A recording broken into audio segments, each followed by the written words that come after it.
नमस्कार सबैजनालाई म Susmita Ghimire am registered nurse and welcome back to the next video. आज चाहिँ हामी डिफ्रेन्ट टपिकको बारेमा चाहिँ कुरा गर्न गइरहेका छौँ र आजको हाम्रो टपिक रहेको छ स्ट्रेस एन्ड इट्स म्यानेजमेन्ट है, तनाव र त्यसको व्यवस्थापन। टपिकमा जानुभन्दा अगाडि चाहिँ हामी सबैजनाको लाइफमा कुनै न कुनै फेजमा चाहिँ स्ट्रेस हुन्छ नै। सो स्ट्रेस हुँदाखेरि चाहिँ के इभेन्टहरू भयो त एकचोटि याद गरौँ है त। स्ट्रेस हुँदाखेरि चाहिँ सबभन्दा फर्स्टमा चाहिँ कुनै न कुनै सिचुएसन या कुनै न कुनै कुराहरूको बारेमा चाहिँ हामीले सोच्छौँ र हाम्रो सोचाइको कारणले गर्दाखेरि हाम्रो माइन्डले चाहिँ सर्टेन सिचुएसन स्ट्रेसफुल छ है भनेर चाहिँ एउटा इन्फर्मेसन पाउँछ है, जसको कारणले गर्दाखेरि चाहिँ हाम्रो माइन्डको चाहिँ प्रेसर इन्क्रिज हुन्छ, जसलाई चाहिँ हामी स्ट्रेस भनेर भन्छौँ। सो स्ट्रेस भनेको चाहिँ कुनै पनि कुरा जसले हाम्रो माइन्डको प्रेसरलाई चाहिँ इन्क्रिज गर्छ या कुनै पनि सिचुएसन जसलाई चाहिँ हामी एक्सेप्ट गर्नलाई चाहिँ हामीलाई गाह्रो हुन्छ भने त्यसलाई चाहिँ हामी तनाव भनेर भन्छौँ है। त्यसै गरी तनाव चाहिँ दुई प्रकारको छ। एउटा भनेको चाहिँ यो स्ट्रेसमा चाहिँ के हुन्छ भन्दाखेरि चाहिँ यसमा चाहिँ मिनिमम स्ट्रेस हुन्छ है।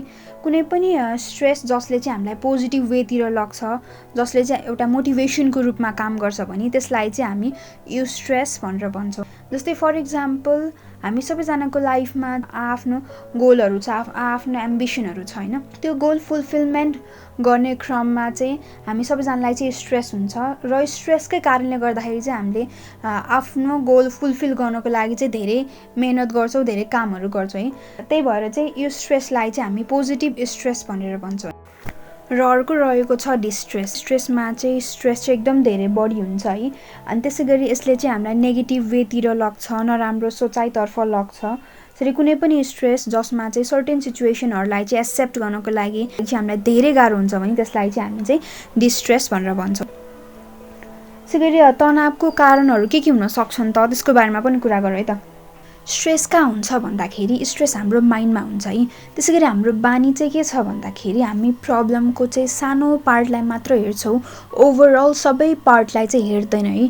त्यो कुनै पनि प्रब्लम भयो भने हामी त्यसको चाहिँ नकारात्मक पक्षहरूलाई चाहिँ बढी हेर्छौँ र प्रब्लमसँग सम्बन्धित हाम्रो नकारात्मक सोचाइहरू चाहिँ बढी हुन्छ। यसैको कारणले गर्दाखेरि नै कुनै पनि प्रब्लमको चाहिँ ओभरअल सबै साइडलाई हेर्न नसक्नु नै मुख्य कारण हो स्ट्रेसको है। जति पनि हाम्रो सानोतिनो प्रब्लम हुन्छ लाइफमा त्यसको मेन कज चाहिँ यही हो है। र अरू कारणहरू भन्नुपर्दाखेरि चाहिँ एक्सपेक्टेसन है। एक्सपेक्टेसन पनि हाम्रो बच्चैदेखि चाहिँ हाई हुन्छ र आफूले सोचेको कुनै पनि कुरा पुरा भएन भने त्यसको कारणले गर्दाखेरि पनि धेरै स्ट्रेस हुन्छ है। र नेक्स्टमा रहेको छ कम्प्यारिजन। अहिले चाहिँ टिनेजरहरूमा चाहिँ कम्प्यारिजनको कारणले गर्दा चाहिँ धेरै स्ट्रेस भएको चाहिँ देखिएको छ। कम्प्यारिजनमा चाहिँ के हुन्छ भन्दाखेरि चाहिँ हामीले चाहिँ हाम्रो होल लाइफ चाहिँ कसैको सानो पार्ट अफ लाइफसँग चाहिँ कम्पेयर गर्छौँ, जसको कारणले गर्दाखेरि चाहिँ स्ट्रेस हुन्छ है। र नेक्स्टमा रहेको छ फिजिकल हेल्थ। जस्तै हामी कहिलेकाहीँ छोटो समयमा बिरामी हुँदाखेरि पनि हामीलाई कति धेरै स्ट्रेस हुन्छ नि है। त्यही भएर हामी मानसिक रूपले स्वस्थ हुनको लागि फिजिकली फिट एन्ड हेल्दी पनि हुनुपर्छ है। स्ट्रेसको कारणहरू चाहिँ एकदम धेरै नै छ, त्यही भएर यसमा चाहिँ हामीले मेन कारणहरूको बारेमा मात्र कुरा गरेका छौँ। र स्ट्रेस हुँदाखेरि चाहिँ हाम्रो शरीरमा चाहिँ के हुन्छ त्यसको बारेमा कुरा गरौँ है त। तनाव हुँदाखेरि हाम्रो शरीरमा कर्टिजोल हर्मोन चाहिँ रिलिज हुन्छ है, जसलाई चाहिँ हामी स्ट्रेस हर्मोन पनि भन्छौँ। जसको कारणले गर्दाखेरि चाहिँ हामीलाई राम्रो महसुस हुने केमिकलहरू चाहिँ केही हदसम्म कम रिलिज हुन्छ। र अर्को इन्ट्रेस्टिङ कुरा के छ भन्दाखेरि हाम्रो माइन्डले चाहिँ राइट र रङलाई चाहिँ डिफ्रेन्सिएट गर्न सक्दैन है। के सही हो के गलत हो भनेर चाहिँ छुट्याउन चाहिँ सक्दैन है। जस्तै फर इक्जाम्पल कोही पनि मान्छे छ होइन जो चाहिँ अब एकचोटि एक्जाममा चाहिँ फेल भयो होइन, कुनै पनि सब्जेक्टमा फेल भयो र उसले चाहिँ अब चाहिँ म सब्जेक्टमा पास हुन सक्दिनँ, कहिले पनि पासै हुन सक्दिनँ भन्ने जस्तो सोचाइहरू राख्यो भने पछि फेरि ऊ पास हुन सक्दैन कि। हाम्रो माइन्डले चाहिँ त्यही कुरालाई चाहिँ एक्सेप्ट गर्छ कि। त्यही भएर चाहिँ हामीले जति सक्छ त्यति पोजिटिभ कुराहरू चाहिँ सोच्नु पर्यो, जसको कारणले गर्दाखेरि चाहिँ पोजिटिभ कुराहरू नै हाम्रो माइन्डले चाहिँ एक्सेप्ट गर्छ है।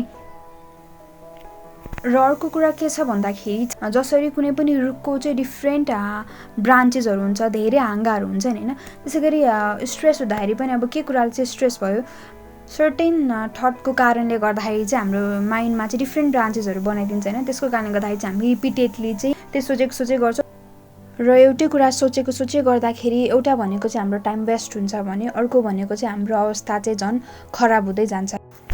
जसरी हाम्रो शरीरमा फर इक्जाम्पल हातमा चाहिँ 3-4 दिनसम्म दुख्यो भने अब त्यसको चाहिँ केही ट्रिटमेन्ट गर्नुपर्छ है भनेर हामी सचेत हुन्छौँ भने, त्यसै गरी नकारात्मक सोचाइहरू हाम्रो दिमागमा चाहिँ धेरै आइरहेको छ या हामी धेरै सोचिरहेको छौँ भने हामी सचेत चाहिँ हुनुपर्छ। सचेत हुनु पनि एउटा एकदम इम्पोर्टेन्ट स्टेप हो तनावको चाहिँ व्यवस्थापन गर्नको लागि, किनकि हामी सचेत भयौँ भने नै हामी त्यसको चाहिँ सोल्युसनतिर जान्छौँ नि त, त्यही भएर है। अब हामी स्ट्रेसको व्यवस्थापन चाहिँ कसरी गर्न सक्छौँ त, त्यसको बारेमा चाहिँ कुरा गरौँ है।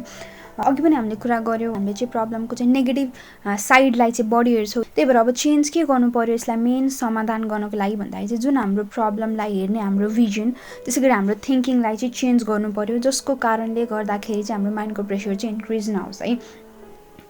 एक्जाम्पलको रूपमा भन्नुपर्दाखेरि चाहिँ अब जस्तै 2 जना मान्छेहरू हुन्छ, 2 जना मान्छेहरू नै जब इन्टरभ्यूमा जानुभयो र 2 जना चाहिँ सेलेक्ट हुनु भएन भने एकजना मान्छेले चाहिँ मेरो मात्र यस्तो भयो, म मात्र सेलेक्ट भएन भन्ने जस्तो थिङ्किङहरू हुन्छ, जसको कारणले गर्दाखेरि उहाँलाई चाहिँ धेरै तनाव हुन्छ भने अर्को मान्छेले चाहिँ ठिक छ म सेलेक्ट भएन भने अब चाहिँ मैले के लर्न गर्नुपर्ने हो, म त्यहाँबाट लर्न गर्छु, म अझ मेहनत गर्छु, म गिभ अप गर्दिनँ र म त्यसै गरी अरू जबहरूमा चाहिँ म ट्राई गर्छु भन्ने टाइपको थिङ्किङ हुन्छ है। यसरी दुईवटा सिचुएसनलाई हेर्ने हो भने चाहिँ प्रब्लमलाई हेर्ने भिजन, त्यसै गरी प्रब्लमसँग रिलेटेड थिङ्किङहरू नै डिफ्रेन्ट छ, जसको कारणले गर्दाखेरि एकजनामा चाहिँ एकदम धेरै स्ट्रेस भइरहेछ भने अर्कोमा मिनिमम स्ट्रेस भयो भने त्यसले चाहिँ एउटा मोटिभेसनको रूपमा चाहिँ काम गरिरहेको छ है। त्यही भएर चाहिँ हामीले चाहिँ राइट वे अफ थिङ्किङ गर्नु पर्यो, जसको कारणले गर्दाखेरि चाहिँ हाम्रो माइन्डमा चाहिँ प्रेसर इन्क्रिज नहोस् र हामीलाई चाहिँ स्ट्रेस नहोस्। तर के छ भन्दाखेरि अब हाम्रो बच्चैदेखि नै स्ट्रेस हुँदाखेरि चाहिँ हामीले नेगेटिभ साइडलाई हेर्ने हाम्रो बानी चाहिँ धेरै छैन। अब यो ह्याबिटलाई चाहिँ चेन्ज गर्नलाई चाहिँ सर्टेन टाइम लाग्न सक्छ, त्यही भएर ह्याबिट चेन्ज हुनलाई धेरै गाह्रो छ नि त। हामीले ट्राई चाहिँ गरौँ तर इम्पोसिबल चाहिँ छैन है। र परिवारबाट, समाजबाट बच्चैदेखि हामीलाई के सिकाइयो त, त्यसले पनि हाम्रो प्रब्लम सल्भ गर्ने क्यापासिटीमा चाहिँ एउटा मुख्य भूमिका निर्वाह गर्छ है। र नेक्स्टमा रहेको छ मेडिटेसन। हाम्रो बानी चाहिँ एकैचोटि चेन्ज हुँदैन, त्यही भएर माइन्डलाई चाहिँ शान्त राख्नको लागि चाहिँ हामीले मेडिटेसन गर्न सक्छौँ। धेरै प्रकारको मेडिटेसनहरू छ। अब हजुरहरूलाई कुन मेडिटेसनले चाहिँ फाइदा हुन्छ जस्तो लाग्छ हजुरहरू त्यही मेडिटेसन चाहिँ गर्नु, एउटा उज्यालो रुममा गएर कम्फोर्टेबल पोजिसनमा बसेर। र यदि हामीलाई स्ट्रेस भइरहेको छ भने नकारात्मक सोचाइहरू चाहिँ आइराख्न सक्छ मेडिटेसन गर्दाखेरि पनि। यदि त्यस्तो भयो भने चाहिँ हामी सकारात्मक कुराहरू चाहिँ भित्रैदेखि आफूलाई चाहिँ भन्दै जाऊँ है, म गर्न सक्छु, म हार मान्दिनँ, म लाइफको हरेक प्रब्लमलाई चाहिँ एउटा च्यालेन्जको रूपमा लिन्छु, यस्तो वर्डहरू चाहिँ आफूलाई भित्रैदेखि चाहिँ भन्दै जानु। र यसै गरी मेरो बडी रिल्याक्स हुँदैछ, रिल्याक्स यस्तै वर्डहरू चाहिँ भित्रैदेखि आफूलाई भन्दै गयो भने चाहिँ हाम्रो माइन्ड चाहिँ बिस्तारै शान्त हुन्छ है। त्यसै गरी स्ट्रेस नहुँदाखेरि पनि हामीले नर्मली मेडिटेसनहरू गर्दाखेरि पनि हाम्रो माइन्डमा चाहिँ कति धेरै सोचाइहरू आइरहेको हुन्छ है। एभरेजमा कुरा गर्ने हो भने पनि दिनको चाहिँ 12,000देखि 60,000सम्म थटहरू आइरहेको हुन्छ हाम्रो माइन्डमा भनेर भन्छ है। त्यही भएर चाहिँ मेडिटेसन गर्दाखेरि पनि सर्टेन कुरामा चाहिँ कन्सन्ट्रेट नभएर डिस्ट्र्याक्ट हुनु चाहिँ नर्मलै हो। र फर्स्ट टाइम मेडिटेसन गर्दाखेरि चाहिँ हजुरहरूलाई इफेक्टिभ नभएको जस्तो लाग्ला, तर बिस्तारै मेडिटेसन चाहिँ गर्दै जानु र यो कतिको इफेक्टिभ छ चाहिँ हजुरहरू आफैले महसुस गर्नुहुन्छ है। र स्ट्रेस हुँदाखेरि त्यतिखेर त्यही टाइममा चाहिँ हामी आफ्नो इन्ट्रेस्ट अनुसारको चाहिँ काम गरौँ। जस्तै हामीलाई गीत गाउन मन लाग्छ कि डान्स गर्न मन लाग्छ कि है, जसको कारणले गर्दाखेरि हामीलाई नराम्रो चाहिँ महसुस हुँदैन।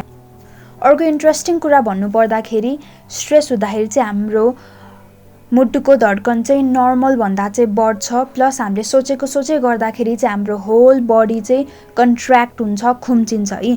त्यही भएर चाहिँ यदि कुनै पनि खुल्ला ठाउँमा गएर बस्यो भने जहाँ चाहिँ मजाले चाहिँ हावा आउँछ त्यस्तो ठाउँमा गएर बस्दाखेरि चाहिँ हाम्रो मुटुको धड्कन चाहिँ नर्मल लिमिटमा चाहिँ घट्छ, प्लस हाम्रो होल बडी चाहिँ बिस्तारै चाहिँ रिल्याक्स हुन्छ है। त्यही भएर स्ट्रेस हुँदाखेरि कुनै पनि खुल्ला ठाउँमा गएर बस्दाखेरि पनि यसले चाहिँ स्ट्रेसलाई चाहिँ केही हदसम्म कम गराउनलाई पनि मद्दत गर्छ है। त्यसै गरी स्टुडेन्टहरूको चाहिँ कम्प्लिटली डिफ्रेन्ट चाहिँ टाइम टेबल छ पहिलाको भन्दा। त्यही भएर हजुरहरूले चाहिँ अहिले आफ्नो टाइम टेबल चाहिँ आफै बनाउने गर्नु। म यति बजे उठ्छु, त्यसपछि म एक्सर्साइज गर्छु, मेडिटेसन गर्छु या आफ्नो इन्ट्रेस्ट अनुसारको चाहिँ काम गर्छु यसरी है। किन भन्दाखेरि चाहिँ बिहान छिटो उठ्यो भने या एक्सर्साइजहरू मेडिटेसनहरू गऱ्यो भने अब बिहानैदेखि नै हामी चाहिँ इनर्जेटिक हुने भयौँ। त्यही टाइम टेबल फलो गर्दाखेरि चाहिँ एउटा भनेको चाहिँ हामी चाहिँ बिजी हुने भयौँ, जसको कारणले गर्दाखेरि चाहिँ हाम्रो बडी सोच्ने बानी चाहिँ केही हदसम्म कम हुने भयो भने अर्को भनेको चाहिँ यसले चाहिँ हामीलाई शारीरिक रूपले स्वस्थ हुनको लागि पनि मद्दत गर्ने भयो है। र अहिलेको सिचुएसनलाई हेर्दाखेरि चाहिँ हामी शारीरिक रूपले स्वस्थको साथसाथै चाहिँ हामीले रोगसँग लड्ने क्षमता चाहिँ कसरी वृद्धि गराउन सकिन्छ भन्ने कुरामा पनि ध्यान दिनुपर्छ होइन। त्यही भएर चाहिँ यसको बारेमा चाहिँ हामीले अगाडिको भिडियोजहरूमा कुरा गरेका छौँ। तल लिङ्क रहेको छ, हजुरहरूले त्यो भिडियो पनि हेर्न सक्नुहुन्छ है।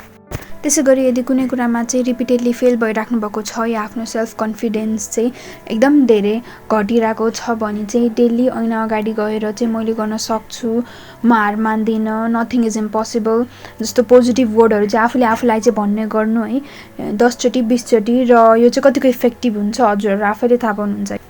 र त्यसै गरी यदि घरमा चाहिँ कुनै पनि पेटहरू पाल्नु भएको छ, जस्तै फर इक्जाम्पल कुकुर पाल्नु भएको छ भने कुकुरहरूसँग टाइम स्पेन्ड गर्दाखेरि पनि स्ट्रेस लेभल चाहिँ केही हदसम्म कम हुन्छ भनेर चाहिँ प्रुभ भएको छ है। यसै गरी यसलाई चाहिँ एनिमल एसिस्टेड थेरापी पनि भनिन्छ। र अर्को हामीले कुरा गरेको थियौँ अघि एक्सपेक्टेसनको होइन। एक्सपेक्टेसनमा चाहिँ अब हामीले के गर्न सक्छौँ भन्दाखेरि चाहिँ जस्तै फर इक्जाम्पल हामीले कुनै पनि स्कलरसिपको लागि ट्राई गरिरहेको छौँ भने होइन 100% मेरो स्कलरसिपमा नाम निस्किन्छ भनेर सोच्नु भन्दाखेरि चाहिँ हामीले दुइटै साइडलाई चाहिँ हेर्नु पऱ्यो है। एउटा भनेको चाहिँ हुन पनि सक्छ, अर्को भनेको चाहिँ नहुन पनि सक्छ है। त्यही भएर हामीले चाहिँ आफ्नो चाहिँ 100% दिने हो होइन। त्यसै गरी अब 98% हुनसक्छ भने 2% नहुन पनि सक्छ भनेर पनि सोच्नुपर्छ होइन। अर्को साइडलाई पनि हामीले चाहिँ पहिलेदेखि चाहिँ हेर्नुपर्छ। अब यदि भइहालेन भने पनि त्यसको कारणले गर्दाखेरि चाहिँ हामीलाई त्यति धेरै स्ट्रेस चाहिँ हुँदैन है। त्यसै गरी कम्पेरिजनको कुरा गर्नु पर्दाखेरि चाहिँ यदि फ्यामिलीले कम्पेयर गर्नुहुन्छ या यदि सोसाइटीले कम्पेयर गर्नुहुन्छ भने मतलब नगर्नु होइन। त्यसै गरी हजुरहरूले चाहिँ आफूलाई चाहिँ अरूसँग चाहिँ कहिले पनि कम्पेयर नगर्नु, किनकि अब हजुर जस्तो मान्छे, हजुर जस्तो भोइस, हजुर जस्तै क्यापेसिटी भएको मान्छे, हजुर जस्तै क्यारेक्टरिस्टिक्स भएको मान्छे चाहिँ छैन यो संसारमा। हजुरहरू चाहिँ आफैमा चाहिँ युनिक हुनुहुन्छ। यदि कुनै पनि कुरा छ जसको कारणले गर्दाखेरि हजुरहरूलाई चाहिँ लामो समयदेखि चाहिँ गाह्रो भइरहेछ, लामो समयदेखि चाहिँ एकदम धेरै स्ट्रेस भइरहेछ भने चाहिँ त्यो कुरा चाहिँ आफ्नो साथीहरूसँग चाहिँ सेयर गर्नु, किनकि के भन्छ भन्दाखेरि कुनै पनि कुरा आफूमा राखिराख्यो भने त्यहाँ पनि कुनै न कुनै एनर्जी हुन्छ र त्यसको कारणले गर्दाखेरि पनि हाम्रो माइन्डको प्रेसर चाहिँ इन्क्रिज हुन्छ है। जसरी हामीले खाना पकाउँदाखेरि प्रेसर कुकरको प्रेसर इन्क्रिज भएर सिटी लाग्छ नि, त्यसै गरी हाम्रो माइन्डको प्रेसर पनि रिलिज चाहिँ हुनुपर्छ भनेर भन्छ है। यदि रिलिज भएन भने चाहिँ त्यसले गर्दाखेरि चाहिँ हाम्रो मानसिक स्वास्थ्यमा चाहिँ असर पर्न सक्छ। र यदि आफ्नो साथीहरूसँग सेयर गर्न सक्नु हुँदैन भने आफ्नो प्रब्लम्सहरू चाहिँ एउटा कपीमा चाहिँ लेख्ने गर्नु, एउटा साइडमा चाहिँ प्रब्लम्सहरू लेख्ने गर्नु भने अर्को साइडमा चाहिँ प्रब्लमसँग पोजिटिभ के देख्न सक्नुहुन्छ त्यो चाहिँ लेख्ने गर्नु। यसरी चाहिँ हजुरहरूले चाहिँ आफ्नै प्रब्लमको चाहिँ एउटा सोल्युसनतिर नै जानुहुन्छ भने प्लस यसले चाहिँ हजुरहरूलाई चाहिँ स्ट्रेसलाई ओभरकम गर्नलाई पनि हेल्प गर्छ है। त्यसै गरी आज चाहिँ यति नै रहेको थियो। यो भिडियो चाहिँ सबैजनालाई चाहिँ सेयर गरिदिनु होला र यदि यस्तै टाइपको भिडियोजहरू चाहनुहुन्छ या हजुरहरू मेडिकल फिल्डमा इन्ट्रेस्टेड हुनुहुन्छ भने please like and subscribe our channel and thank you very much and see you soon in the next video.